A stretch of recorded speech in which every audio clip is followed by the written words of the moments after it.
Alors, ça, c'est les personnes qu'on a autour de la table, nos témoins. Donc, Olivier et Delphine, qui êtes-vous?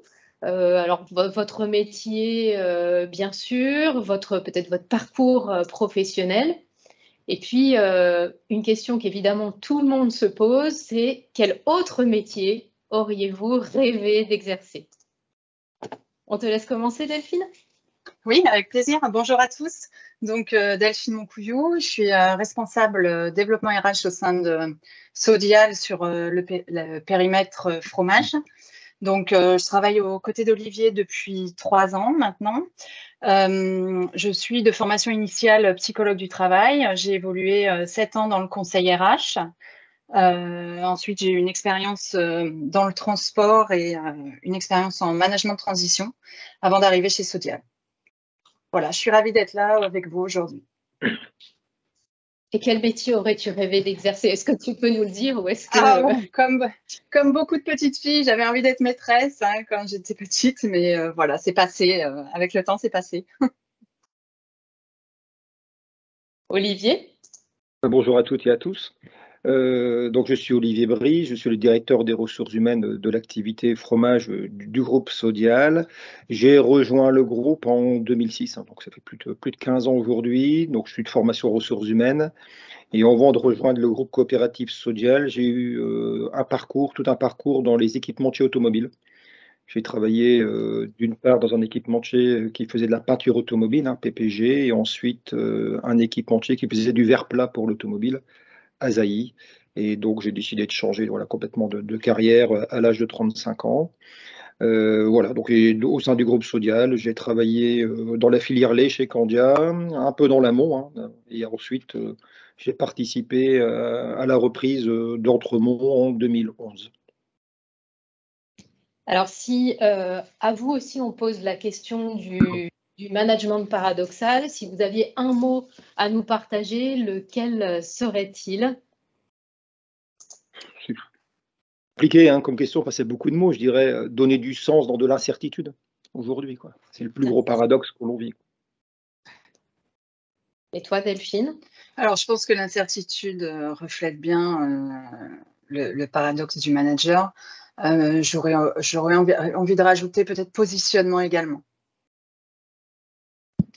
Ok. Super, on reviendra sur tout ça. Olivier, je ne sais pas si tu as répondu à la question, ou peut-être je n'ai pas écouté. C'est quoi l'autre métier que tu aurais rêvé de faire? Alors, métier, je ne sais pas. Donc, j'ai une passion, j'adore jouer aux échecs, mais on n'en fait pas un métier, malheureusement. Non, voilà, quand j'étais plus jeune, je voulais faire professeur d'histoire-géographie. Voilà, j'aurais bien voulu travailler dans l'histoire-géographie, plus encore, si je suis plus précis, toute la période égyptienne, pyramide, etc., qui est toujours intrigante à date. Donc voilà, j'aurais bien voulu en faire mon métier. Super. Merci pour ces partages. Sodial, quelle est cette entreprise? Pouvez-vous nous la présenter en quelques mots? Sodial, c'est la première coopérative laitière française, la 3e au niveau Europe, derrière 2 grosses coopératives du nord de l'Europe.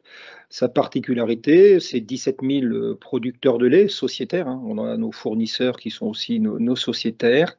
Et ce que je voudrais insister surtout, c'est au-delà des 10 000 exploitations, on est présent dans 73 départements. Je veux dire, nous n'avons pas que des producteurs de lait autour de nos usines. Notre volonté, au-delà du groupe Sodial, c'est de faire vivre la filière laitière en France en tant que telle, et on est fiers de pouvoir dire qu'on collecte du lait dans une grosse majorité des départements français. 10 000 salariés, 10 000 salariés globalement en France, et nous sommes présents sur tous les métiers du lait, du lait de consommation, naturellement, à travers la marque Candia, du fromage, à travers une marque Entremont.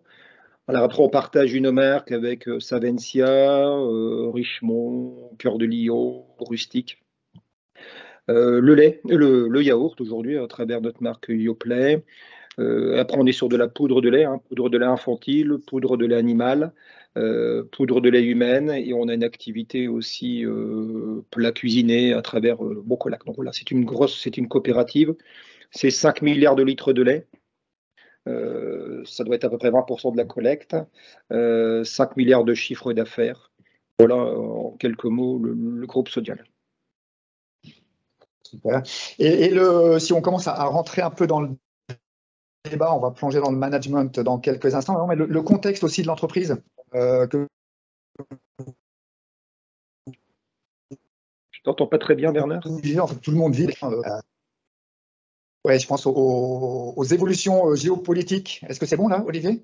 Oui, c'est bon.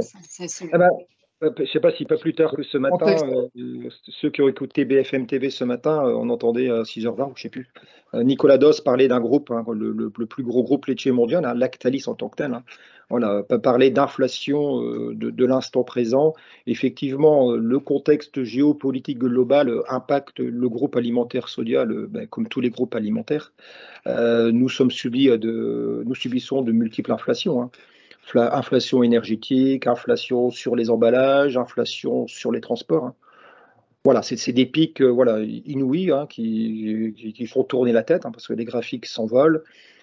À ceci, comme nous sommes une coopérative, effectivement, nos sociétaires, eux aussi, subissent une inflation sur tout ce qui est élément du bétail en tant que tel. Hein, donc les coûts à la ferme augmentent énormément. Donc voilà, on est complètement aujourd'hui bouleversé sur le modèle économique, hein, parce que les prix s'envolent, faut passer des hausses, hein, c'est ce qu'on voit tous les jours à la télévision. Hein. Et voilà, on est confronté à trouver la meilleure valorisation de nos produits à date, hein, de notre lait, hein, sur les marchés, dans ce monde complètement, là on peut dire, incertain, à minima dans les, je ne vais pas dire semaines, les mois à venir, hein, au-delà de la crise en Ukraine. Et voilà, et de trouver, de garder notre mission hein, sociétale, hein, c'est-à-dire de faire perdurer la filière laitière, hein, qui est notre mission de base. Voilà, de trouver la meilleure débouchée pour nos produits dans ce monde complètement incertain. Donc oui, effectivement, Bernard, on est comme le grand groupe laitier Lactalis confronté à cette problématique. Ça marche. Donc on a des petits soucis de réseau chez nous. Normalement, ça doit être bon maintenant. Ça devrait mieux passer. Hein. Désolé pour ces petites anomalies.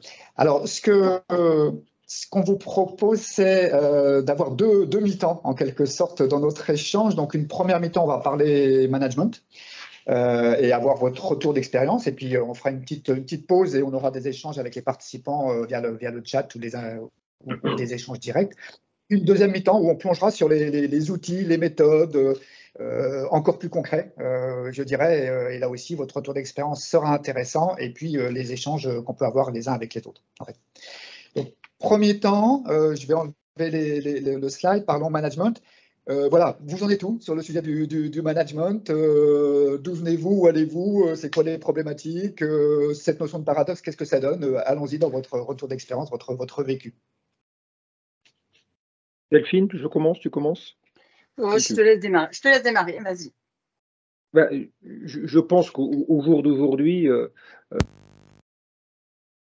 ce que sont confrontées toutes les entreprises, c'est ce qu'on disait en démarrage en termes de paradoxe, c'est l'incertitude du jour le jour ou à la semaine fait que le manager reçoit quelque part des informations qui peuvent lui sembler contradictoires ou très aléatoires. Hein.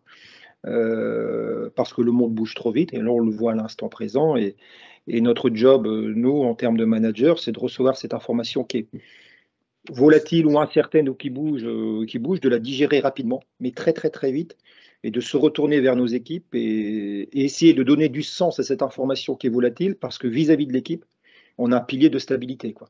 L'équipe a besoin de repères, et son repère, c'est quand même le manager, quoi.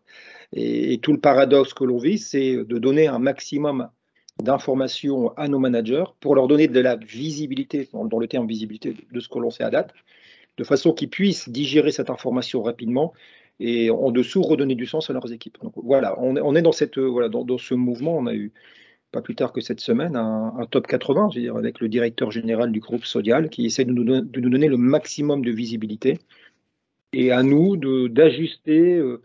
Voilà, à nous d'ajuster, je veux dire, tous nos plans d'action, toute notre visio pour donner de la stabilité.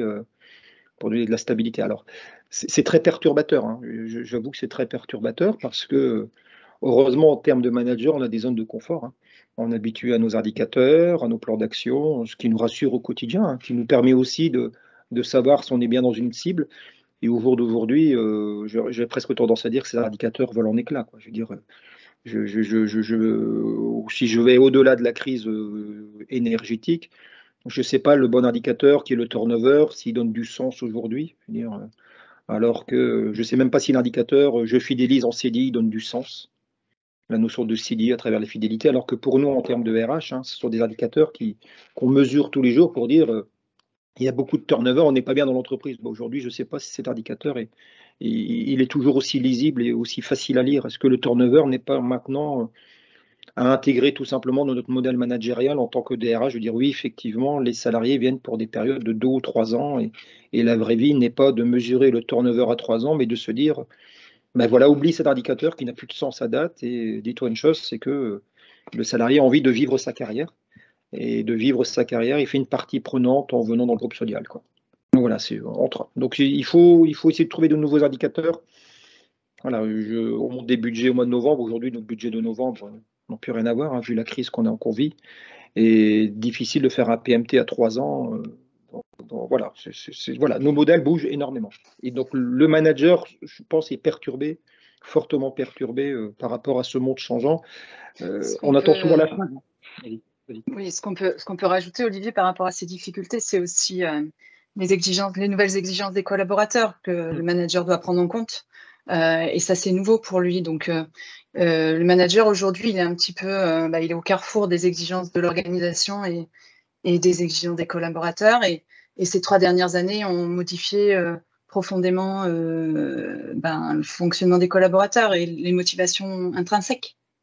Et ça, aujourd'hui, ça arrive sur le bureau du manager avec ou non les ressources pour y répondre, quoi, parce que c'est vraiment nouveau. C'est vraiment nouveau.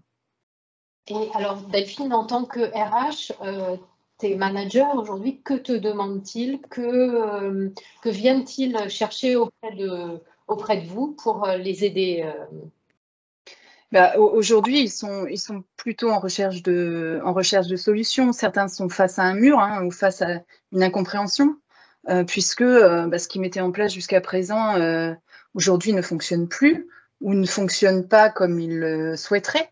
Et du coup, aujourd'hui, on a plutôt des managers en demande de clés, de solutions, d'éléments de compréhension, puisque voilà, ce qu'ils ont connu se transforme aujourd'hui et à une vitesse en accéléré face à la crise Covid qu'on a connue. Une des plus belles demandes des managers était le management à distance. Du jour, en quelques semaines, tout ce qui était notion de présentiel, de réunion présentielle même pour 2 heures, voilà, d'impérativement d'être autour de la table. Du jour au lendemain, ça a explosé en plein vol et des managers se sont retrouvés à manager des salariés via Teams, quoi. Et c'est des vraies pertes de repères. Cette notion qu'on avait de transmission de l'émotion a disparu sur 8 jours de temps, quoi. Et ça, les managers ont besoin de nouveaux repères. Donc, ils nous demandent des nouveaux repères, notamment la notion de manager à distance.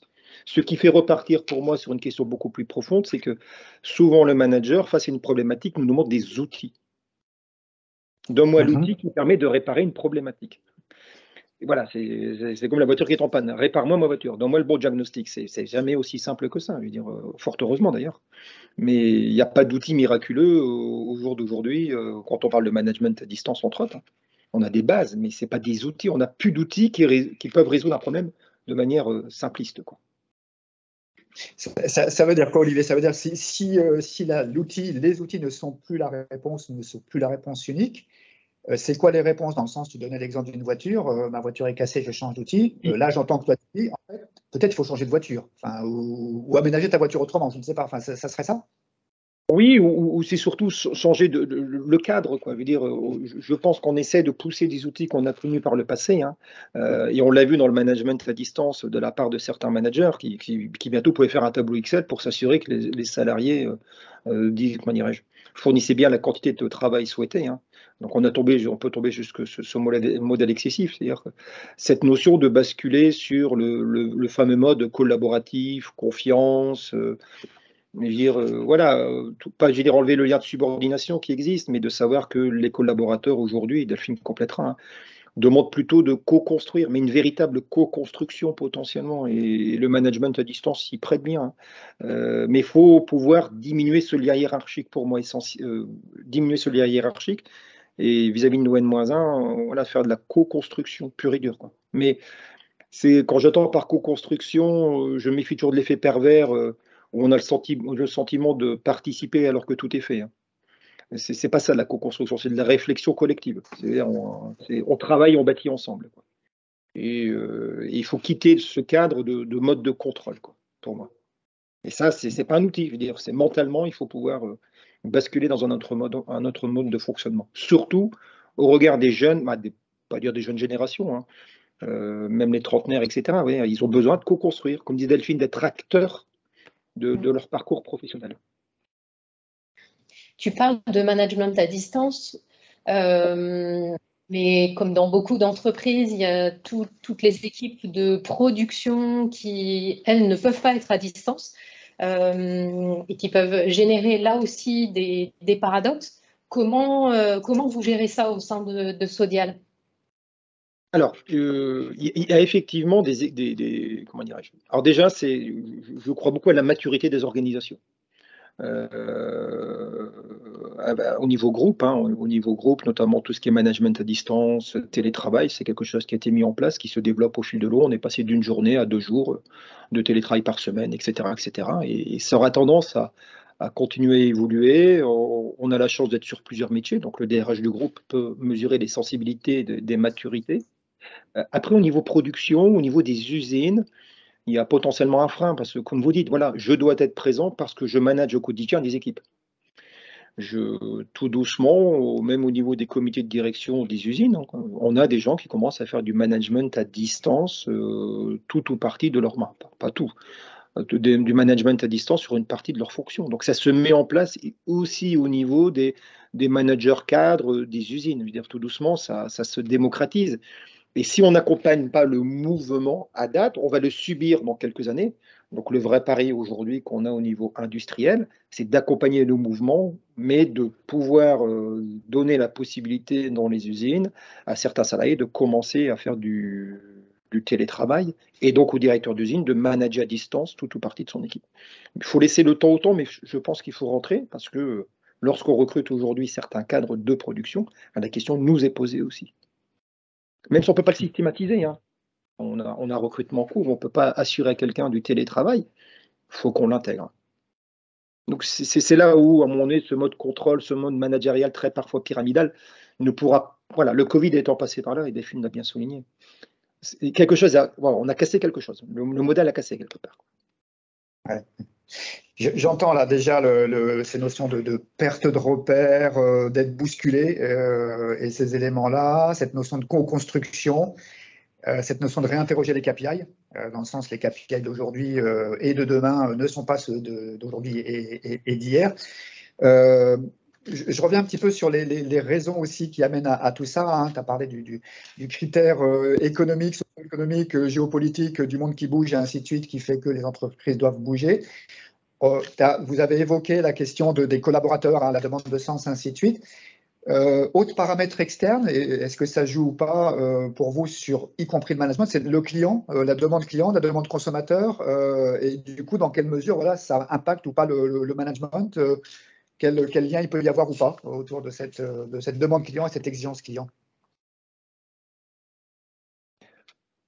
Alors, oui, effectivement, je laisserai la parole à Delphine, mais aujourd'hui, on voit bien que l'entreprise aujourd'hui subit de plus en plus d'enjeux sociétaux, environnementaux. Et en tant que manager dans l'entreprise, eh ben, il y a plusieurs forces aujourd'hui qui s'équilibrent presque, quoi. On a effectivement l'actionnaire qui est omniprésent. Bien sûr, il faut que l'entreprise soit rentable en fin d'année, c'est même pas un débat, quoi. Mais le consommateur, les salariés, les parties civiles pèsent autant et l'entreprise est interconnectée à l'extérieur. Donc le manager en tant que tel, on a tendance à dire je fais un produit, je le vends et j'en parle plus. Je suis très schématique, quoi. Aujourd'hui, le consommateur pénètre complètement l'entreprise. Aujourd'hui, dans une entreprise agroalimentaire, nous avons des audits inopinés, 2 acteurs de la GMS qui descendent à 8 h au matin dans une usine, donc qui pénètrent l'usine. Le consommateur pénètre une usine. Donc, GMS, surface, GMS, grande et moyenne surface. Oui, grande et moyenne surface. Donc ça pénètre dans les usines, ça fait des audits inopinés. Donc à travers eux, c'est bien sûr le consommateur.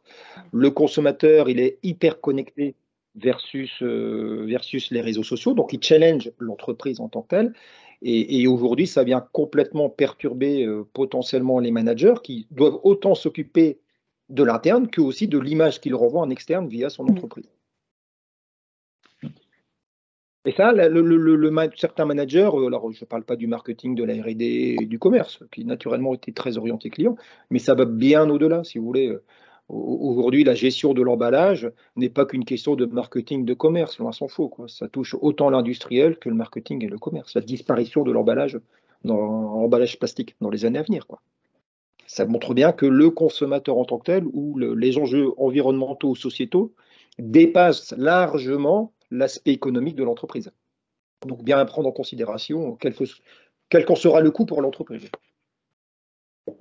Il y a une partie prenante dont on n'a pas parlé, même si elle fait partie des salariés, ce sont les IRP, les représentants du personnel. Quelles évolutions vous voyez, quels paradoxes également vous voyez aujourd'hui au sein de votre entreprise? Et puis comment est-ce qu'ils vivent ça, ou comment est-ce qu'ils poussent ou tirent ce sujet autour du management? C'est une question de fond, hein, dire, étant le relais des salariés, ce sont certainement les partenaires qui demandent le plus de visibilité sur le long terme pour être assurés sur le court terme. Et donc, ils vivent à juste titre difficilement cette notion d'incertitude. Donc, ils poussent le manager à donner des solutions long terme sur une incertitude court terme. Donc, ce n'est pas possible. Donc, c'est le pari que l'on fait, c'est effectivement une éducation de nos partenaires sociaux. Ce que l'on fait régulièrement, ils ont beaucoup d'informations, accompagnés d'experts, etc. De façon à leur faire comprendre au mieux le business et d'accepter cette incertitude potentielle. Et donc, de ne pas avoir de réponse, eux non plus, quoi. Et l'absence de réponse ne veut pas dire droit d'alerte pour autant, parce que quand il n'y a pas de réponse, il n'y a pas de réponse. Donc voilà, donc c'est une éducation. Je pense qu'il faut les éduquer aussi, quoi. Souvent, c'est des IRP qui sont très anciens dans la maison, hein, donc c'est pas évident. Donc, il y a une notion de transparence aussi, de donner beaucoup d'informations si on lit entre les lignes. Oui, c'est ça, c'est une notion de transparence pour qu'ils comprennent bien le monde dans lequel nous baignons. Alors, voilà, sur de l'agroalimentaire, mais d'une coopérative en tant que telle. Là, on voit bien, on sent bien à travers vos témoignages, hein, cette notion de perturbation que tout le monde vit, mais là, vous nous racontez la vraie vie et votre vraie vie, et du coup, du tiraillement potentiel, hein, des fonctions managériales, parce que cheville ouvrière de tout ça. Ça m'amène un peu à une double question, c'est d'une part, vous, en tant que manager aujourd'hui ou dans vos vies précédentes, hein, suivant l'histoire de l'un et de l'autre, comment vous le vivez cette fois en tant que manager? Et puis une autre question, c'est comment le top management, quelle est la mission que le top management vous confie par rapport à ça, dans le sens, tout ça c'est un sujet RH, donc Olivier, super, prends ça et puis traite en fait. Ou non, c'est aussi notre responsabilité, ou encore autre chose, ou double question, hein, deux questions indépendantes l'une de l'autre. Le positionnement de la DG vis-à-vis de vous et l'un et l'autre, et puis vous en tant que manager, comment vous vivez? Delphine, tu commences? Oui, alors je pense que c'est un sujet de plus en plus important sur lequel on est sollicité régulièrement. Je pense que c'est quand même un sujet qui suscite l'intérêt de tout le monde, hein. Tout le monde est partie prenante, tout le monde voit que manager c'est de plus en plus compliqué. On est confronté à des générations qu'on ne comprend pas toujours.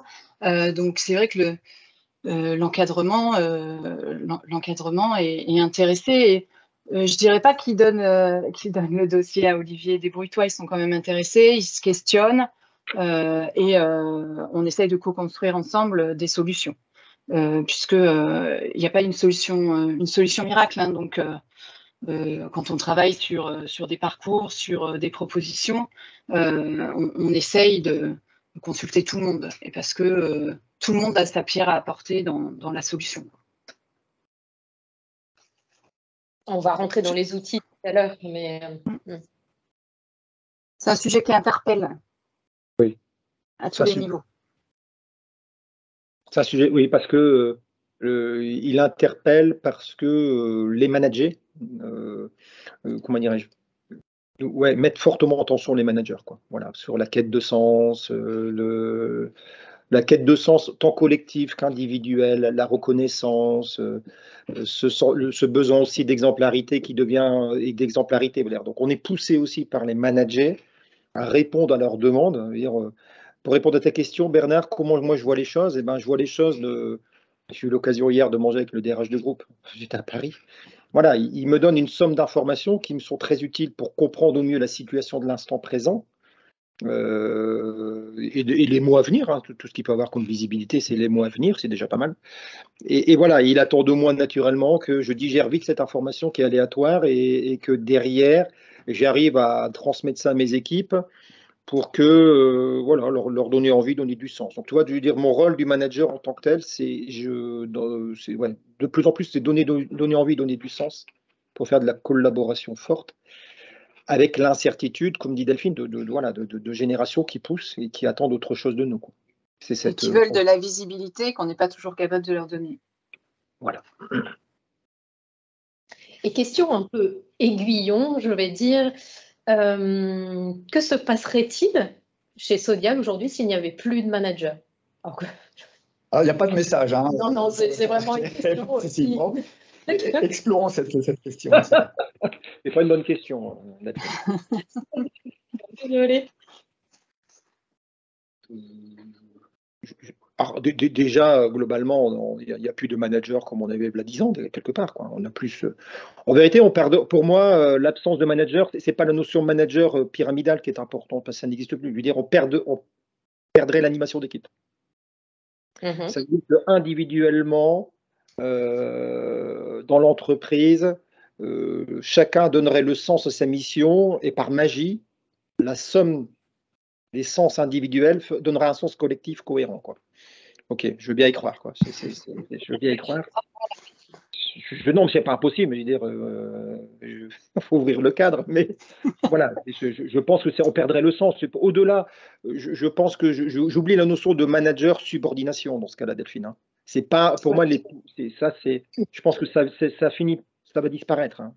On est plutôt dans le collaboratif et la co-construction. Par contre, donner envie, donner du sens, c'est ce qui va rester au manager et ce qui est, à mon avis, aujourd'hui, Delphine, le plus important. Mais Delphine, tu complètes? Toi qui m'aides beaucoup au quotidien pour ça. Est-ce que tu veux rajouter? Non, alors moi, je pense qu'une entreprise sans manager, ça manquerait de cohésion d'équipe, je pense, hein, cruellement. Et puis, des personnalités prendraient forcément le dessus, naturellement. Hein. Indirectement et de façon implicite, des chefs s'affirmeraient. C'est naturel. Et je vais aller au-delà, Delphine. Je reprends mon exemple, quand on parle d'expérience. Je disais hier, ça me traversait l'esprit. Hier, j'ai mangé avec le DRH du groupe. Et lui, il vit deux situations complètement différentes. Il reçoit deux personnages complètement différents. Moi, je suis dans le fromage. Il y a le lait de conso. Le lait de conso, voilà, indéniablement, le marché diminue du lait de conso. Hein, c'est une vérité. Donc, comme le marché diminue, à un moment donné, il faut faire de la réorganisation. Donc, on a un DRH qui doit réorganiser d'un côté, hein, et donc c'est du très court terme. Hein. Et donc le DRH groupe répond sur du très très très court terme, donc il doit être hyper réactif. Et on a à côté le DRH de Sodial Fromage qui lui parle de développer la marque employeur, d'embaucher, on est de plus en plus sur les réseaux sociaux, avec Delphine on fait des actions apprentissage. Et là moi je suis dans le long terme, donc le DRH vit un gros paradoxe. S'il n'était pas là, naturellement, on aurait deux personnes dans leur domaine de compétences qui feraient ça, tout doucement. Et lui, son job, c'est de nous réunir la semaine prochaine et de donner du sens à notre action collective. Et il va nous parler de RSE pour nous élever dans les débats. Et s'il n'était pas là, ben voilà, on exploserait. Quoi. On exploserait en plein vol. C'est typiquement ce que je vis au quotidien. Quoi. Et notre DRH va faire en sorte qu'il donne une action collective à la mission RH de Sodial dans le monde d'aujourd'hui. Donc, toi, Delphine, s'il n'était pas là, ben on pourrait faire des grosses bêtises et on perdrait la cohérence, notre cohérence globale RH, où la responsabilité environnementale, sociétale, etc. par rapport à nos intérêts propres, on perdrait du sens complètement. Le collectif n'existerait plus. Ouais. Voilà, le collectif n'existerait plus. Ouais. La question était un peu provocante hein, dans l'idée de dire finalement, c'est quoi le but de la fonction managériale, à quoi il sert en fait, hein, c'est quoi son essence même. Et du coup, dans ce que vous dites, hein, je tente un peu une synthèse comme ça en direct dans votre témoignage. Il y a cette notion de cohésion d'équipe, une de ces missions importantes, donner du sens, qui va alimenter la cohésion d'équipe. J'entends aussi le côté, vous le dites avec d'autres mots, et je mets ce mot-là, interface avec les autres équipes ou cohérence avec les autres équipes. Pas uniquement mon équipe à moi. Et du coup, il joue ce rôle-là. Et puis, on l'entend derrière, hein, entre guillemets, c'est aussi permettre à l'équipe d'atteindre ses propres résultats, en fait. Et que s'il n'y avait pas le manager, rien ne garantit que l'équipe puisse réaliser l'ensemble de ses résultats, aussi bien en termes de production, d'efficacité, que de développement, que d'épanouissement professionnel, et ainsi de suite. Et dans la synthèse, je pense qu'il y a aussi la notion d'envie. Delphine, tu l'as cité. Oui, la notion d'envie et la notion d'écoute. Tout à l'heure, on a parlé de faire participer les collaborateurs pour trouver ensemble les solutions. Et donc, je pense qu'un manager doit être à l'écoute de ses collaborateurs de plus en plus pour co-construire ensemble. Alors, peut-être avant de voir aussi dans le chat et ou des questions-réponses, je vous invite dans le chat à mettre des exemples aussi hein, de paradoxes. Emmanuel vous en a glissé un tout à l'heure. Vous avez vécu, hein, ça va alimenter notre discussion. Et puis avant de partir tout à l'heure dans quelques minutes sur notre deuxième mi-temps, peut-être une dernière question sur ce parlons management. Est-ce que c'est le management, est-ce que c'est un métier, pas un métier, une mission? C'est quoi les évolutions aussi possibles? Est-ce que forcément, si je veux me développer dans l'entreprise, je dois être manager, puis manager de manager et ainsi de suite? Ou il y a d'autres solutions? Voilà. Qu'est-ce que vous en dites? Non, je pense. Alors, c'est un vieux débat, Bernard. Hein, je veux dire, quand j'ai commencé ma carrière, on me posait déjà la même question. Non, je pense qu'il n'y a pas que la voie du management pour réussir, loin s'en faut, quoi, dans l'entreprise. On a besoin d'experts métiers, hein, ou alors la notion de management, d'autorité de conseil aussi forte, hein, des directeurs de projet, etc. Il y a de multiples voies pour réussir dans l'entreprise sans passer par le management en tant que tel. Après, effectivement, lorsque vous êtes directeur général d'une société comme Sodial ou Sodial Fromage, des qualités managériales doivent être présentes, sinon ça ne peut pas le faire. Mais on peut évoluer au sein d'entreprises sur des fonctions d'expertise fortes. Après, dans ces cas-là, on est plutôt sur de l'autorité de conseil ou du management de l'expertise. Oui, fort heureusement d'ailleurs, fort heureusement. Et vous, comment vous emparez de ça ou pas, cette complexité de gérer plusieurs filières, hein, entre des filières d'expertise, des filières techniques, des filières managériales, vraiment avec votre regard RH, hein, finalement, de permettre aux personnes de grandir en cohérence avec les objectifs de l'entreprise? Delphine? Moi, je pense que, j'allais dire, tout est possible. Hein, tout est possible. On a des managers qui, voilà, on a fait évoluer des managers sur des grosses équipes très rapidement, hein, sans avoir eu des strates progressives. On peut faire évoluer un expert technique sur un poste de manager. Je pense que les deux cheminements sont envisageables, voilà, en mettant le bon accompagnement à côté.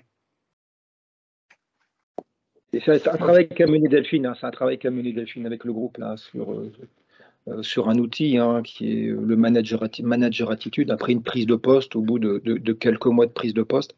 Je pense qu'on est véritablement confronté à des difficultés managériales pour certains et ils ont inventé un parcours de façon à outiller, mais on aura sûrement l'occasion d'en parler. Ouais. Mais voilà, c'est pas que d'outiller, Delphine, tout à l'heure. Je ne crois plus vraiment aux outils purs et durs. Quoi. Voilà, de la boîte à outils managériale, c'est plus suffisant. Quoi. Donc on peut essayer de faire de techniques, on essaie des genres de techniques, de les faire monter en management. Ouais, on va aborder la question des solutions là, dans quelques instants. Je regarde le chat. Je ne sais pas si les uns les autres veulent réagir. Il y a Emmanuel qui intervient, qui nous dit tout à l'heure, effectivement, sur la notion de paradoxe entre j'ai un problème, moi, manager, j'ai un problème managérial qui est potentiellement un problème de relation, et pour autant, je demande un outil. Et un outil dans la relation, ce n'est pas forcément effectivement, enfin, en tout cas, paradoxe. Et puis quelques messages complémentaires. Peut-être Delphine, Delphine d'Optime, une petite synthèse là, des éléments clés sur cette première partie, et puis ensuite on plonge dans la deuxième partie sur les outils. Alors on a une deuxième remarque aussi sur un paradoxe. Les difficultés de recrutement ne sont-elles pas un premier paradoxe? Des postes disponibles, des équipes en tension et pas de candidats. Merci Loïc pour la question. Peut-être Olivier et Delphine là-dessus, sur les en dire quelque chose, les difficultés de recrutement et les tensions sur certains métiers. Oui, alors nous, on rencontre cette même difficulté. Hein. C'est vrai qu'aujourd'hui, les exigences des candidats, il faut prendre en compte les exigences des candidats si on veut avancer. Je pense que l'entreprise ne peut pas rester fermée face à cette évolution culturelle. Aujourd'hui, les candidats arrivent avec leurs exigences et quelque part le positionnement du candidat et par rapport au postulant, c'est un peu inversé, hein, quelque part. On prend en compte voilà, les exigences du candidat, l'entreprise prend en compte les exigences du candidat et s'adapte à elle, plus qu'elle ne le faisait. Et avant, c'était complètement l'inverse, où les collaborateurs s'adaptaient aux exigences de l'entreprise. Donc là, c'est vrai qu'il y a eu un renversement culturel auquel on doit s'adapter. Et on rencontre les mêmes difficultés que tout le monde. Hein. On a des métiers en tension, on a des offres qui restent ouvertes très longtemps, et sans solution à court terme. Hein. Oui, il n'y a pas là, il y a vraiment pas de réponse simple. Hein. On le vit au quotidien, hein, sur ceux qui ne veulent plus travailler la nuit, le week-end, le matin, l'après-midi, ceux qui veulent finir à 18h, ceux qui veulent 6 jours de télétravail sur 5 jours. Voilà, voilà, avant, on pleurait, avant, les gens venaient et pleuraient pour venir travailler chez nous. J'aurais tendance à dire qu'aujourd'hui, c'est l'inverse, quoi. Donc, le système, comme dit Delphine, c'est vraiment inversé. Avec le groupe, hein, moi, voilà, au-delà des cadres, hein, qui naturellement est co-managé avec le groupe, sur la partie OETAM, voilà, on est en train de faire, sur un de mes métiers, on fait voilà, complètement évoluer les grilles de salaire. On donne ce qu'on ne faisait pas. Hein, on a passé au niveau des partenaires sociaux de l'individualisation de salaire sur les OETAM un peu plus forte, hein, parce qu'il y a une forte, même à ce niveau-là, il y a une forte demande d'équité et d'individualisation. Hein. Et on réfléchit beaucoup sur la qualité de vie au travail au sens très large du terme, parce que on sent dans une des demandes cadres, voire non cadres, hein, aujourd'hui, que tout doucement, cette qualité de vie au travail s'imprègne dans l'entreprise. Là aussi, quelque chose, le salarié cadre ou même non cadre n'est pas prêt à accepter n'importe quoi en termes de relations. Et cette QVT devient omniprésente au sein de l'entreprise. Et c'est potentiellement un axe fort à travailler. On est une coopérative, on donne aussi du sens. Hein.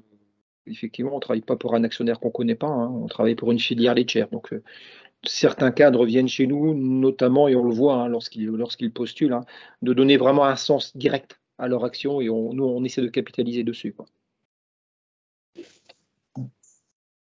Alors, si on fait une petite synthèse de cette première mi-temps, d'abord, c'est accepter déjà d'être dans un contexte où le management est paradoxal. Si on n'accepte pas ce fait en tant que manager, ça peut être compliqué, ça peut amener même de la souffrance, parce que si on voit de la contradiction là où il y a du paradoxe, ça peut être effectivement très compliqué.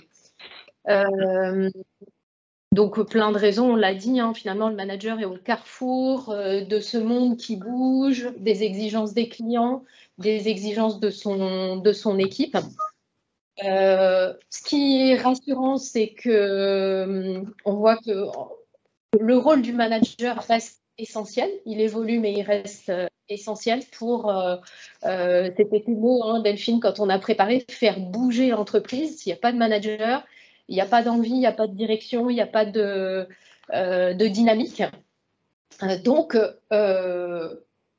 le métier ou la mission de manager est indispensable. Par contre, ce qui est clair aussi, c'est que faire davantage, faire plus de ce qu'on fait depuis des années, finalement, ça ne marche pas. Donc, ça veut dire que il faut vraiment réfléchir, sortir du cadre et pour trouver des nouvelles réponses qui correspondent aux nouvelles générations ou à ce contexte extrêmement changeant.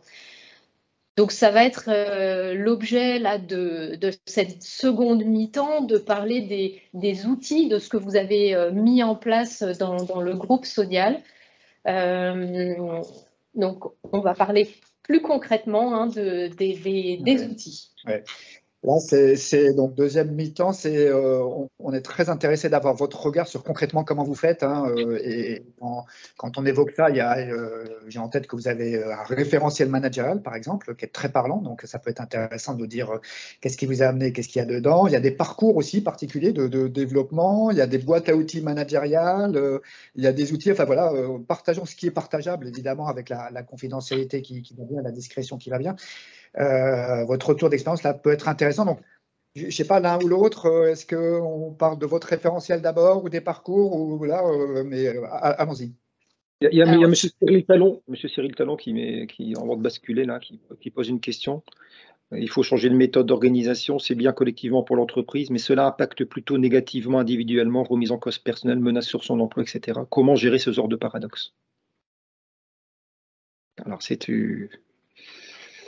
une vraie question de fond, hein, et c'est une vraie question de fond qu'on vit tous. Hein. Il y a des métiers qui disparaissent chez nous, hein, qui vont disparaître naturellement, quoi. Je crois beaucoup à l'anticipation des choses, donner le maximum d'informations pour mettre les gens en situation de mouvement. On ne peut pas dire à quelqu'un, je pense que, alors aujourd'hui, déjà hier, mais aujourd'hui pire qu'hier, on ne peut pas dire aujourd'hui à quelqu'un du jour au lendemain, ton métier disparaît, ou dire à des gens, voilà, le métier du lait rentre dans une incertitude, la collecte de lait, etc. Et donc, les gens, je pense que notamment les nouvelles générations, ont ce besoin de donner du sens à leur action, comprendre et préaccepter qu'il faille changer, sous réserve d'avoir été assez transparent avec eux en termes d'information, de leur donner de la visibilité, même dans un monde incertain. Et effectivement, on le vit dans les usines notamment, hein, la personne ne peut pas accepter de changer parce que nous les premiers, on aime bien notre confort de vie. Hein, si tout va bien, ça va bien, quoi. Mais pour le mettre en mouvement, il doit être équipé d'informations qu'il puisse comprendre, digérer et se dise effectivement c'est inéluctable et en lui donnant du temps potentiellement hein, de l'aider à se mettre en mouvement. Sinon, effectivement, ça peut être reçu que négativement et pire, frustrant et ce sentiment d'avoir été utilisé par l'entreprise jusqu'au bout. Et on renvoie aujourd'hui, renvoyer ce genre d'image ne donnera pas envie, lorsqu'on parlait de QVT tout à l'heure, hein, ne donnera pas envie de rejoindre une entreprise. Enfin, voilà, c'est mon retour d'expérience. Hein. On parle des jeunes générations, mais dans ce qui est je comprends qu'on parle peut-être plutôt là justement des gens qui sont là depuis longtemps, qui font le même métier depuis longtemps et pour lesquels il est très difficile de s'imaginer faire autre chose parce qu'ils pensent qu'ils n'ont pas les compétences pour faire autre chose, pour différentes raisons. Est-ce que vous êtes aussi confronté à ce genre de situation? Alors, je vais laisser Delphine parler parce qu'effectivement, avec le groupe, elle essaie de mettre en place un outil, hein, notamment qui s'appelle Réinventer son management, qui fait une des parties des réponses. Oui, mais oui, c'est vrai, quelqu'un qui est depuis 20 ans dans le même bureau, qui regarde par la fenêtre, toujours par la même fenêtre, le jour au lendemain, quand vous lui dites faut changer de bureau, de fenêtre et de métier, ouais, effectivement, c'est extrêmement compliqué. Mais c'est, à un moment donné, est-ce qu'on a pris le temps d'expliquer que les organisations devaient bouger, hein. Je prends un exemple, et on va passer à la deuxième partie. Hein. Chez nous, un exemple, une pierre angulaire qu'on met en place et on fait des maturités dans les organisations, c'est le SNOP, quoi. C'est la supply chain, c'est les prévisions et la planification. Ce métier a changé sur les 3 dernières années de manière, voilà, de manière importante chez nous, hein, en termes de prévision et de planification. Côté fromage, je parlerai que de mon métier, on a fait évoluer les postes. Le manager à la tête de ça, on parlait tout à l'heure, est-ce qu'ils sont confrontés à ce système de changement? Oui. Hein. Mon directeur de la supply chain a monté tout doucement en compétences, étape par étape, ses salariés, et leur job a changé sur les 2 dernières années. Mais on a mis 2 ans et demi, quoi. Faire la même chose, de se dire t'es plus bon, je te reclasse autre part et j'en embauche des nouveaux, c'est ce que je lis. Si c'est trop vite, la personne ne peut pas se mettre en mouvement. Donc oui, il faut prendre le temps, expliquer la cible, former, Et quand on peut, c'est cette vision qui permet de faire bouger les salariés. Et aujourd'hui, globalement, les gens ont bougé et on n'a pas eu de départ, quoi.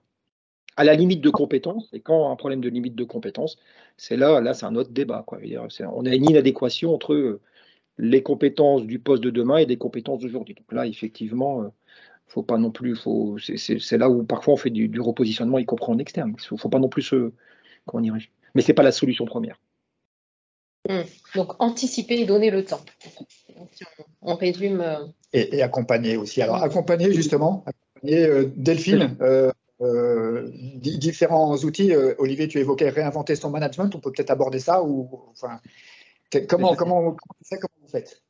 Alors, justement, toujours dans cette logique d'anticiper et de donner du temps, on a mis en place l'année dernière un dispositif qui s'appelle Manager Attitude. Donc, avant de vous le présenter, on va s'arrêter quelques minutes sur les Sodial Attitude, hein, donc les valeurs les valeurs et le référentiel de compétences du manager Sodial, hein, qui a été construit par le groupe il y a 3 ans et donc qui aujourd'hui fait référence aux comportements et aux compétences attendues d'un manager dans le groupe.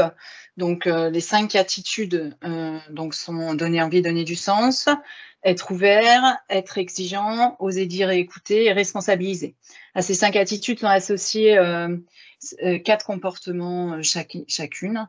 On ne vous les a pas mis parce que ça aurait été un petit peu long dans la lecture. Donc, voilà, c'était juste pour vous indiquer à partir de quoi on travaillait, hein, puisque les parcours de formation et les dispositifs qui sont en construction aujourd'hui sont basés sur ce référentiel-là, hein, et pour développer les compétences qui sont attendues par le groupe aujourd'hui.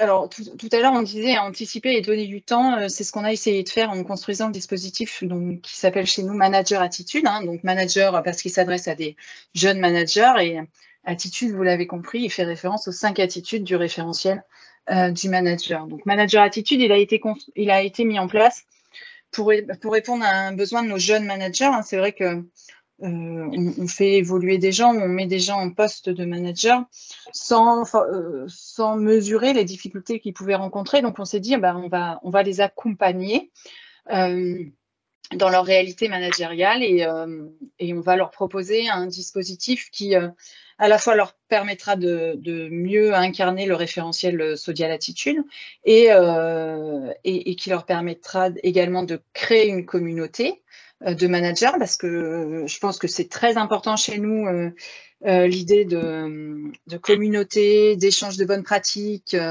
de se baser sur la dynamique de groupe. Je pense que la notion de réseau aujourd'hui est très importante et donc en mettant les gens en lien, on peut partager des difficultés, s'entraider, etc. Donc c'est vraiment quelque chose qu'on voulait développer au niveau des jeunes managers. Et donc on a mis en place ce parcours. Donc c'est un parcours de formation qui se déroule sur une durée de 6 à 9 mois. Hein. On rentre dans ce parcours par la porte individuelle, c'est-à-dire à travers un bilan sur les forces et les points de progression de nos managers. La personne construit son plan de développement. Hein. C'est vraiment un parcours où nos managers sont vraiment acteurs de leur parcours et ils en font. Le résultat est très lié à ce qu'ils vont y mettre dedans, hein, d'eux-mêmes. Hein, je parle à titre individuel. Donc, voilà, avec une partie évidemment sur la connaissance de soi, parce que je pense qu'il est plus facile de manager quand on se connaît bien et on connaît peut-être ces points de défaillance, entre guillemets. C'est reprendre les fondamentaux du rôle du manager, comment je structure mon action managériale, comment je travaille mon leadership. Et puis, c'est également dans ce parcours, c'est également du coaching collectif sur les relations interpersonnelles qui sont une grosse part du job de manager et des séances de co-développement. Alors, le co-développement, c'est une approche basée sur l'intelligence collective. Hein. On fait travailler les gens en groupe sur des difficultés et on co-construit collectivement les solutions.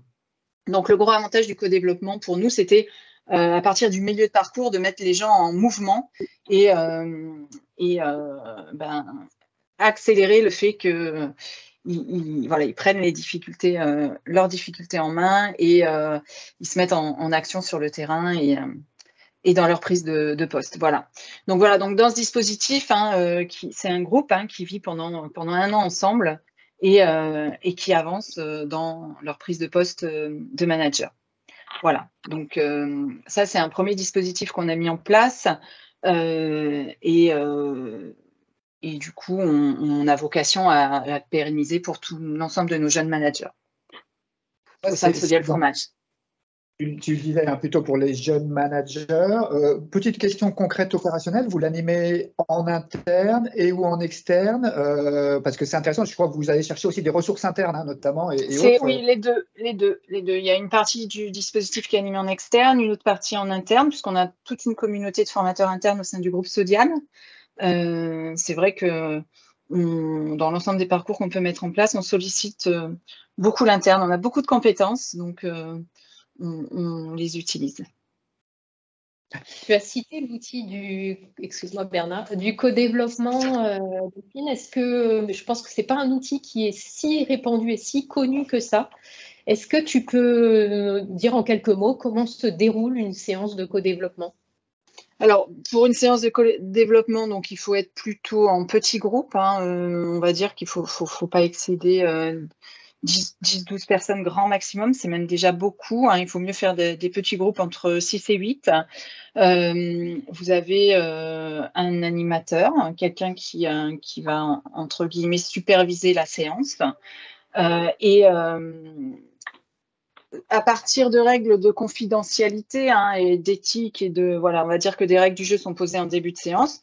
On a une personne qui amène un sujet à traiter et collectivement durant la séance en respectant un process très timé et très organisé, on essaye collectivement de résoudre les difficultés, de donner des idées, de faire émerger des idées.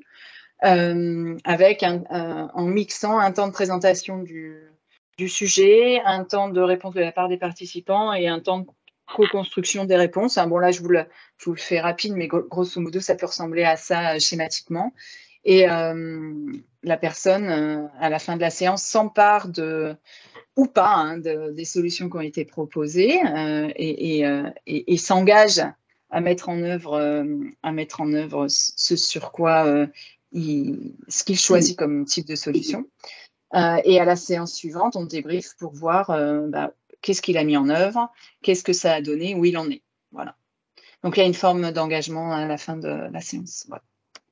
Et au sein de Sodial, par exemple, si c'est un manager de production qui a une difficulté particulière, est-ce que vous allez rassembler un groupe de 8-10 personnes? Non. Alors là, les séances de co-développement, elles sont mises en place dans le cadre du parcours manager attitude.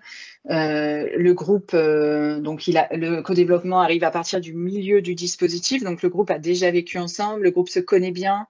Et donc, ça favorise la création d'idées quand on met en place le groupe. C'est quelque chose qui se construit en amont quand même. Au-delà, Delphine, pour compléter tes propos, au niveau du groupe Sodial, on a beaucoup de directeurs d'usines qui sont issus de nos ateliers de production ou d'autres métiers. On a un parcours qui s'appelle Trajectoire, qui dure sur plusieurs mois, qui est déploiement avec l'ENSAIA de Nancy. Et à la sortie, nos directeurs d'usine ont des séances de co-développement aussi. Ces jeunes directeurs d'usine. Donc, ils peuvent partager entre eux leurs difficultés au quotidien.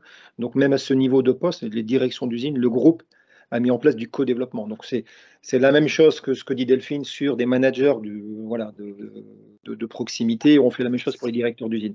Après, on n'a pas ce niveau de maturité, Delphine, très clairement, pour se dire si un manager a des difficultés, de faire du co-développement naturellement, uniquement du co-développement. Peut-être demain, c'est comme tout, il faut avancer avec la maturité de l'organisation. Il faut ouvrir les chakras, disons, c'est strictement confidentiel, ça quittera pas la salle. Et ça, il faut un certain temps pour pouvoir basculer dans ce niveau de confidentialité. Oui, voilà, c'est exactement, c'est par programme Trajectoire. Je te laisse prendre la main dessus, Delphine. Oui, alors le programme Trajectoire, donc c'est un programme de formation à destination de nos directeurs d'usine, qui sont donc au niveau du groupe Sodial. Donc il y a 11 modules dans le tronc commun. C'est un parcours qui s'effectue en partenariat et en co-construction avec l'INSAIA. À l'intérieur même de ce programme, on a un projet d'application qui est mené par le stagiaire, avec un tutorat réalisé par l'INSAIA et une soutenance devant les jurys d'experts. Et à la suite de ce parcours, il est proposé des séances de co-développement, mais encore une fois, sur un groupe qui a déjà vécu ensemble, donc tout l'ensemble du parcours de formation avec ces 14 jours de formation. Et donc là, ce parcours se réalise également en partenariat avec l'Infopain, donc les ENIL. Lorsqu'on discutait tout à l'heure de donner du sens, donner envie, donner de la visibilité sur une grosse majorité ou presque la totalité des usines de ouest du groupe Sodial, tous les directeurs d'usines sont des directeurs qui ont été issus de ce parcours trajectoire. Sur des usines, même sur nos principales usines stratégiques du groupe Sodial. Et aujourd'hui, j'en discutais avec le DH, je recrute dans l'Est un directeur d'usine, il était saisi que j'accède à sa candidature. Le monsieur, il a 58 ans, quoi. Il me dit, mais moi, je suis là que pour 3 ans. Mais je dis, écoutez, ça tombe bien. Tant mieux que vous soyez là que pour 3 ans, parce que j'ai un parcours trajectoire. Et d'ici 1 an ou 2, j'aurai potentiellement des postulants. Et si vous êtes pile poil dans la plaque de ce que l'on recherche aujourd'hui, vous êtes presque de la transition et on monte en compétences en interne. Alors, on est un peu juste. Et d'ici 2 ans, on aura naturellement quelqu'un sur ce poste. Donc, vous voyez, je veux dire, ça permet, tout à l'heure, qu'on parle de difficulté de recrutement. Voilà, il faut pouvoir monter ce genre de processus, sinon vous recrutez toujours en externe. Il n'y a pas d'autre solution que de l'externe. Et le groupe monte aussi des parcours maintenance aujourd'hui, hein, le groupe Sodial en transverse. Hein. On est en train de monter des parcours de techniciens de maintenance. On en a éprouvé une première fois cette année-ci. Et là, suivant le même principe, on va aller chercher des gens de prod pour les monter sur de la maintenance pure et dure. Ça peut répondre à des problèmes de recrutement. C'est une des solutions, bien sûr. Là, on voit bien dans ces 2 exemples, hein, déjà, ces deux parcours, à la fois le fait de mettre des personnes avec, j'ai envie de dire, un même niveau de maturité et de même fonction ensemble, de créer des communautés, d'avancer ensemble, d'équiper, d'outiller. Et puis, à travers la pédagogie, on l'a vu sur parcours programme trajectoire et puis le parcours Sodial Attitude, il y a des techniques pédagogiques complémentaires ou particulières en fonction de la population et du parcours, en fait. Donc, vous allez piocher un petit peu les différents apports et outils. Et ça, c'est intéressant et c'est une des réponses, effectivement. On parlera dans quelques minutes, en tout cas, nous, on aura une question sur, effectivement, réinventer son management que vous citiez tout à l'heure. Juste avant, j'ai envie quand même de revenir sur le référentiel Sodial Attitude que j'ai là sous les yeux, en petit, du coup, à l'écran, mais parce qu'il est relativement formidable, j'ai envie de vous le dire comme ça, en fait. Dans le sens où... Pourquoi relativement, Bernard? C'est un mot parasite. Bon, on prendra ça positivement. On prendra ça positivement. Venant de la part d'un consultant, il ne peut pas dire que c'est bien, sinon... Je suis sûr que tu pourrais nous l'améliorer, c'est ça que tu es en train de dire. Tu pourrais nous l'améliorer, c'est ça. Je voudrais juste illustrer, en fait, et j'aurais besoin que vous nous disiez aussi comment vous l'utilisez dans les entretiens annuels ou l'intention, en tout cas, que vous avez autour de ça. Vous disiez pour construire des programmes de formation. Mais avant ça, j'illustre juste, hein, par exemple, vous avez traduit, Delphine, tu disais, il y a 5 grands sujets. Et en fait, vous l'avez traduit en des choses qui sont pas loin de pratiques opérationnelles ou de comportements opérationnels, en fait, et c'est ça qui est super intéressant, en fait. J'illustre juste, hein, avec 2 exemples.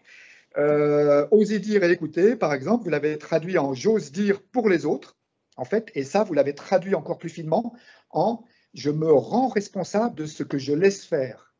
Moi, manager, je me rends responsable de ce que je laisse faire. Sous-entendu, si je ne dis pas les choses ou si je laisse faire du non-respect de règles, sécurité horaire, ainsi de suite, ben c'est que finalement, je les valide, quoi, en fait, et que je suis responsable de ça, en fait. Donc, très concret, très intéressant. Autre exemple, être ouvert, donc une des autres dimensions dans les 5 dimensions. Être ouvert, vous l'avez décliné en je benchmark mes pratiques, en fait, logique d'ouverture. Et là, vous avez apporté ces précisions aussi. Je collecte toute idée utile et je la transpose dans l'environnement Sodial. Donc là, c'est intéressant de se dire que finalement, ce qui est une cible, hein, j'imagine, ce référentiel, c'est se dire comment moi, manager, je réussis à mettre tout ça en œuvre et du coup, dans quelle mesure c'est ma propre responsabilité de faire en sorte de collecter toutes les idées utiles sur le fonctionnement de l'équipe, de moi-même, voire de l'entreprise, et de les valoriser, en fait.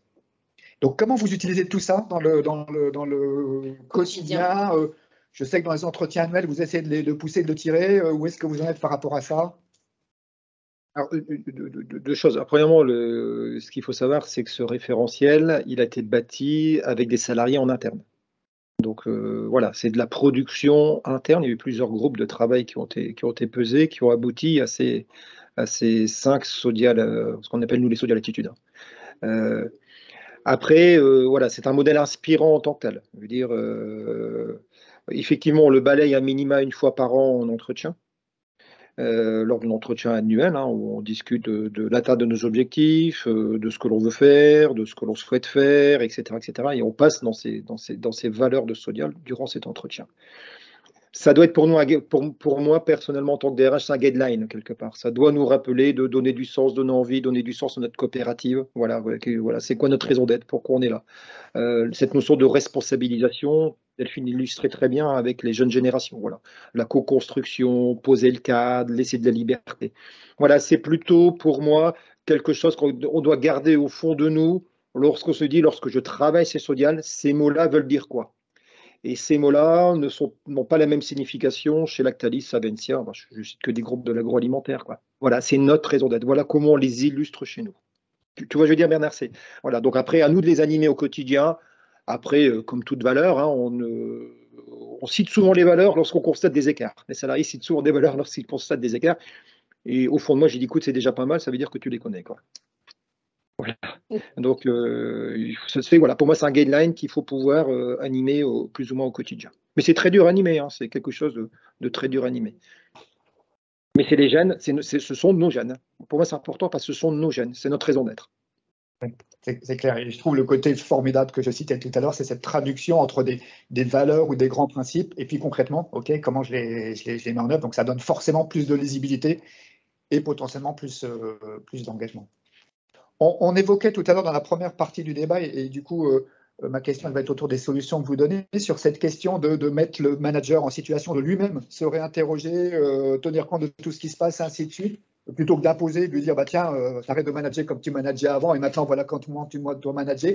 C'est pas comme ça que vous approchez les choses, autour de réinventer son management. Je suis preneur de retour d'expérience aussi de ce que vous faites autour de ça.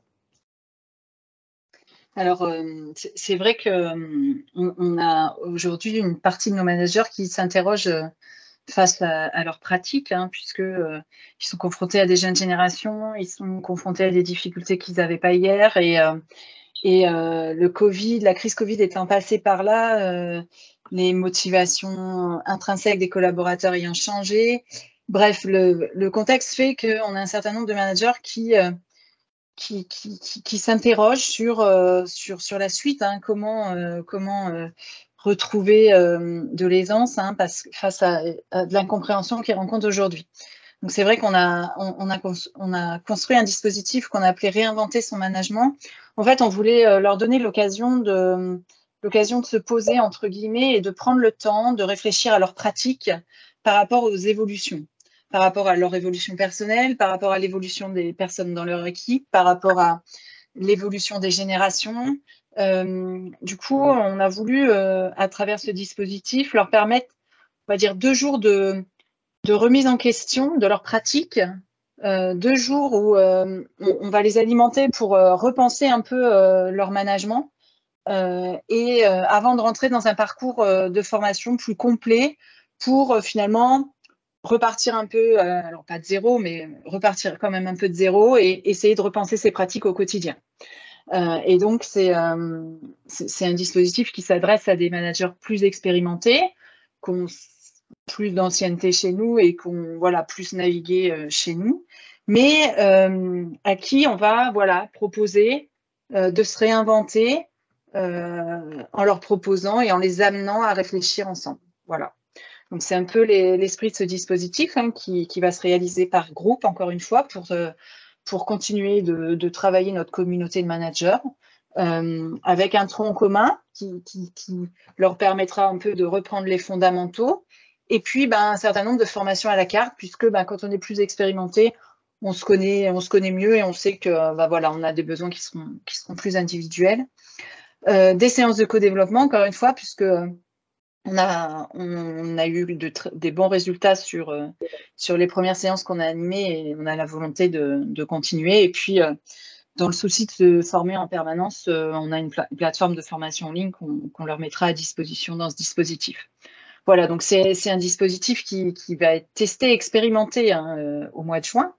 Ce qui est important, c'est que c'est vraiment 2 jours, on va les alimenter, on va les alimenter d'une nouvelle vision managériale, on va aller les interpeller au sens positif du terme pour vraiment les mettre en prédisposition de reconstruire leur management. Voilà, c'est vraiment l'objectif de ce dispositif. Hein, le dispositif est là 2 jours vraiment de réflexion avant de rentrer dans un parcours plus complet.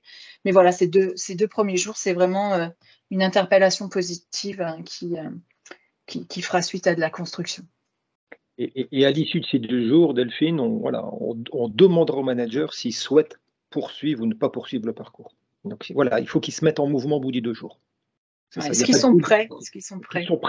Parce qu'intellectuellement, ils sont prêts à essayer de changer le style de management, c'est peut-être abusif quand je dis ça, mais voilà, d'intégrer de nouvelles manières de faire. Pour ça, tout à l'heure, je ne crois plus beaucoup aux boîtes à outils, quoi.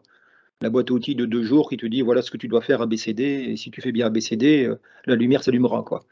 Avec Delphine hein, et avec le groupe, on se rend compte aujourd'hui, et ça répond parfois à certaines questions, quoi. On a des excellents managers qui aujourd'hui n'ont plus la clé, quoi. Ils sont excellents, quoi. Mais ils n'ont plus la clé pour répondre à la problématique qui est devant eux, c'est tout.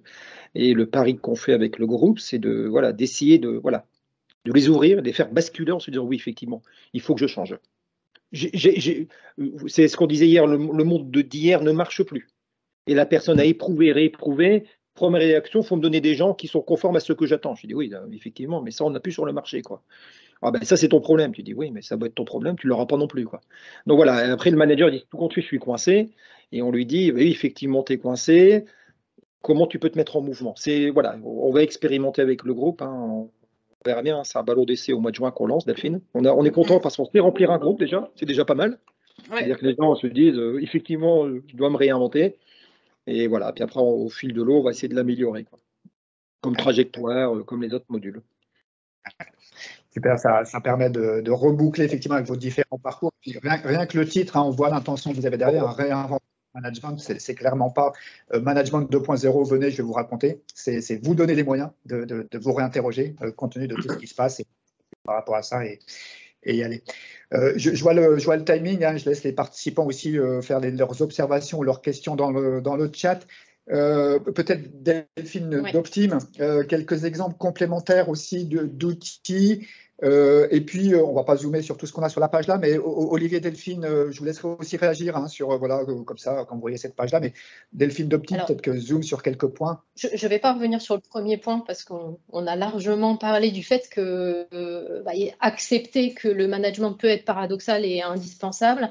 Je vais plutôt insister sur le deuxième, par exemple, qui parle de s'aligner sur le but de l'entreprise, sur le but d'un service, sur le but d'une équipe.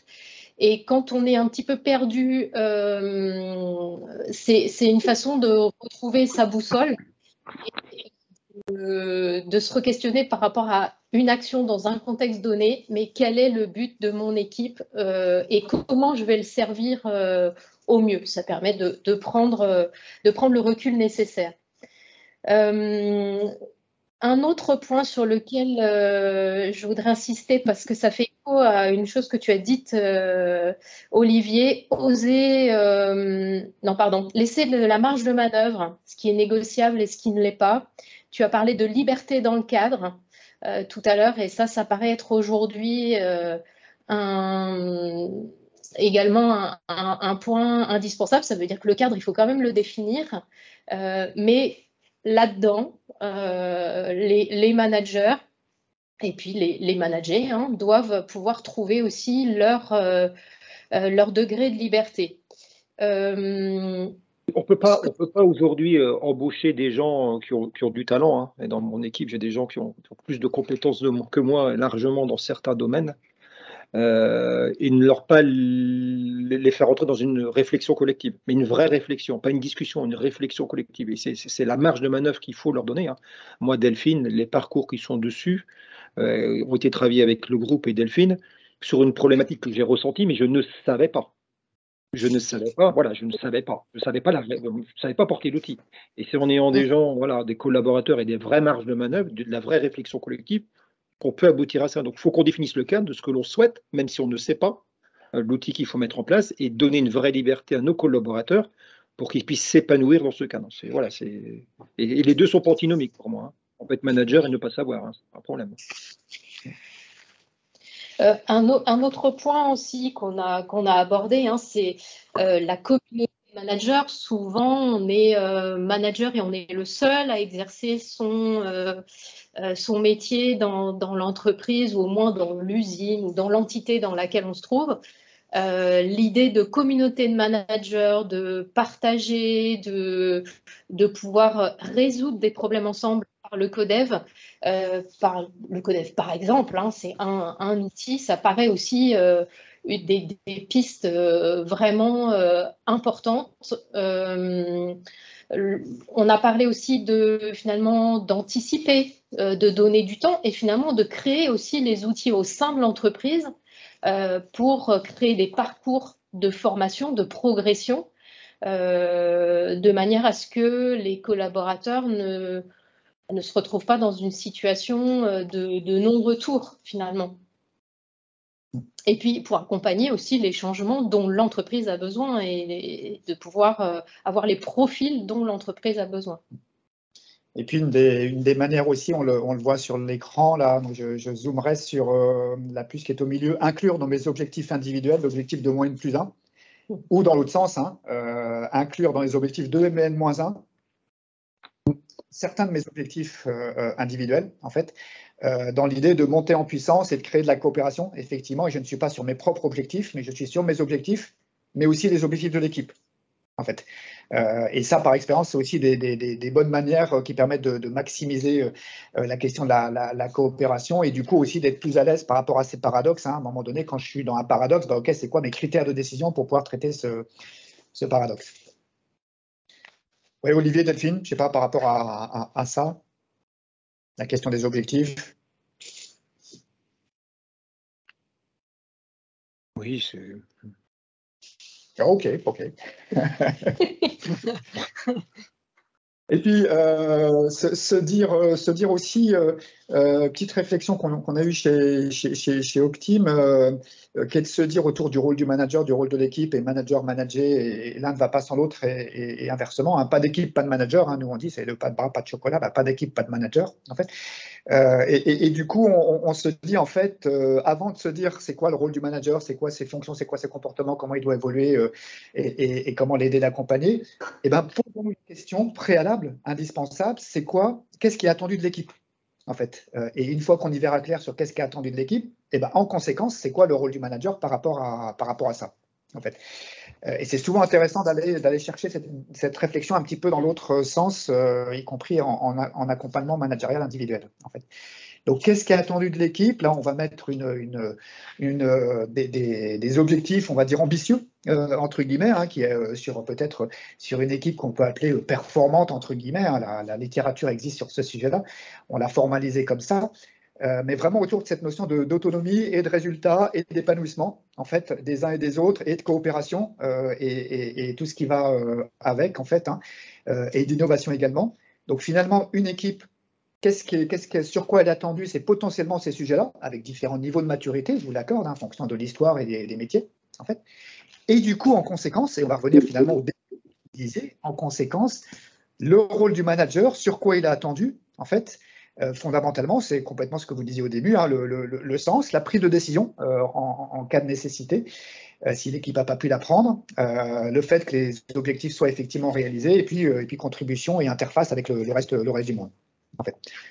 Pareil, Olivier et Delphine, en peut-être complément ou réaction avec ce petit dessin que vous découvrez en direct, hein, probablement. Alors, on retrouve beaucoup de nos Sodial attitudes hein, dans ce que vous avez écrit. Donc, on est en phase avec le donner envie, donner du sens hein, qui se retrouve dans le porteur de sens. On a la responsabilisation. Voilà, on retrouve les mêmes éléments. Ouais. Absolument. J'ajouterais voilà, un manager, leader et animateur. Et leader peut parfois et souvent être perçu comme ouais, la personne, voilà, suivez-moi, j'ai le chemin. Voilà.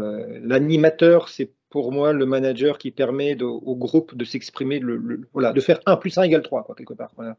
Tu as 2 idées, on en crée une troisième, quoi. D'aller beaucoup plus loin. Donc cette notion d'animation, pour moi, je mettrais au même niveau en termes de termes que leader. Tu vois ce que je veux dire, Bernard? Il faut maintenant vraiment être des animateurs d'équipe, parce que les équipes pulsent, quoi. Donc il faut vraiment animer une équipe performante. C'est clair. Et puis, j'ai fait une question de Cyril dans le chat, j'y reviens dans quelques secondes. Juste un petit outil complémentaire, là, aussi, hein, qu'on utilise souvent dans des accompagnements individuels ou collectifs, autour de cette question des paradoxes. Hein, à un moment donné, voilà, si j'accepte que le management est paradoxal, ou si j'accepte ce paradoxe, ou si je ne l'accepte pas, en fait, hein, cette réalité, qu'est-ce que je gagne, qu'est-ce que je perds, c'est plutôt un outil d'aide à la réflexion individuelle ou collective, et du coup, d'aide à la décision, hein, de se dire, de toutes les façons, le paradoxe est là. Et du coup, en gros, est-ce que j'en tiens compte et je vis avec, ou est-ce que je le mets de côté, le paradoxe n'existe pas, qu'est-ce que je gagne, qu'est-ce que je perds par rapport à ça. Donc ça, c'est plutôt une petite grille autour de réflexion individuelle quand je dois prendre une décision A ou décision B, l'une et l'autre étant paradoxales, voire antinomiques, qu'est-ce que je gagne, qu'est-ce que je perds par rapport à ça, et probablement on va revenir au but de l'activité, au but de l'entreprise, au but du service, au but de l'entreprise, et ainsi de suite. Peut-être dernière question, j'aperçois Cyril là, qui nous dit, on a un peu abordé tout à l'heure, mais votre DG au sens large, dans quelle mesure elle suit pas, comment vous arrivez à les convaincre, qu'est-ce que vous avez fait pour les convaincre, voilà, retour d'expérience en quelques secondes peut-être là-dessus.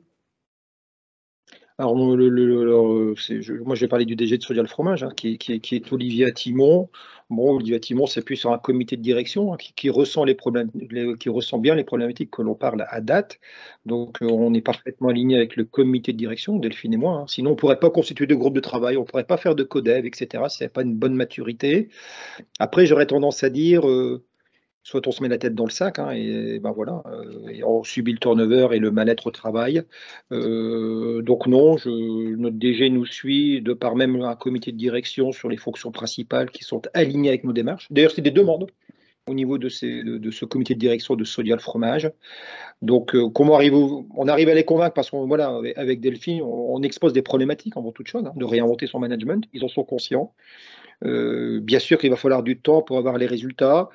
C'est la première réponse que je peux vous apporter. La deuxième réponse, c'est potentiellement, je suis bien sûr attaché à mon directeur général de Sodial Fromage. Après, on a un lien aussi fonctionnel fort avec la fonction RH Group qui nous permet aussi d'avoir des appuis et on capte des ressources au niveau du groupe Sodial pour nous étayer aussi dans notre argumentation vis-à-vis de notre directeur général métier. Voilà, on arrive quand même quelque part à avoir ce double rattachement qui nous permet d'avancer et d'être à peu près libre dans notre manière de nous exprimer, quoi. Okay. Depuis aussi, ton vécu en étant un peu intermédiaire entre l'ADG, le terrain, aussi, et ça. Alors, moi, je me suis sentie complètement soutenue, hein, dans la mise en place de ces parcours. Ce qui a été fort appréciable, c'est que on est parti d'une page blanche. Donc, voilà, on a eu beaucoup de liberté dans la construction de ce parcours et c'était très stimulant en tout cas. Voilà, quand on a la chance de partir de la page blanche et d'y mettre ce qu'on veut y mettre dedans. Super. Écoutez, merci pour ce témoignage et les échanges. Contact réseau possible, hein. Vous pouvez trouver Delphine et Olivier sur LinkedIn, évidemment, pour pouvoir échanger entre professionnels.